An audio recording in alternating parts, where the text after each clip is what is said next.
नमस्कार, आप देख रहे हैं 9 भारत समाचार। नमस्कार, आप देख रहे हैं नव भारत समाचार। मैं हूं नेहा राठी। आइए देखते हैं आज की बड़ी खबर। रमजान के पाक महीने के आखिरी शुक्रवार को अलविदा जुमा की नमाज जमा मस्जिद में अकीदत और शांतिपूर्ण माहौल में अदा की गई। नमाज के दौरान बड़ी संख्या में नमाजी मस्जिद में जुटे और अल्लाह की बरगाह में सिर झुकाकर इबादत की। नमाजियों ने अमन, चैन, खुशहाली और आपसी भाईचारे के लिए विशेष दुआएं मांगी।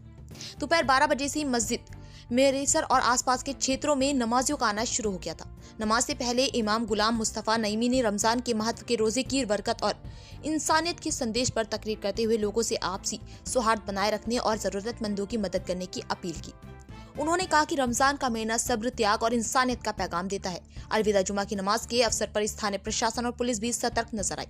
मस्जिद और आसपास के क्षेत्रों में सुरक्षा के पुख्ता इंतजाम किए गए थे ताकि नमाज शांतिपूर्ण ढंग से संपन्न हो सके। पुलिसकर्मी लगातार क्षेत्र में गश्त करते रहे और व्यवस्था बनाए रखी। नमाज अदा करने के बाद नमाजियों ने एक दूसरे को रमजान की मुबारकबाद दी और देश में शांति, सद्भाव और तरक्की की दुआ की। नमाज के बाद लोग अपने अपने घरों को लौट गए। पूरे कार्यक्रम के दौरान क्षेत्र में शांति और सौहार्द का माहौल बना रहा। इस्लामिक कैलेंडर चांद के हिसाब से चलता है, इसलिए रमजान के दिनों की संख्या हर साल बदल सकती है। धर्म जानकारों के मुताबिक इस बार रमजान के 23वें रोजे यानी 13 मार्च को अलविदा जुमा मनाया गया।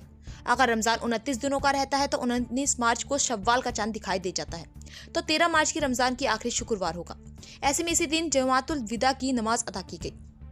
13 और 20 मार्च को लेकर क्यों है सनियत असल रमजान 29 दिनों का होगा या 30 दिनों का, इसका फैसला नए चांद के दीदार के बाद होता है।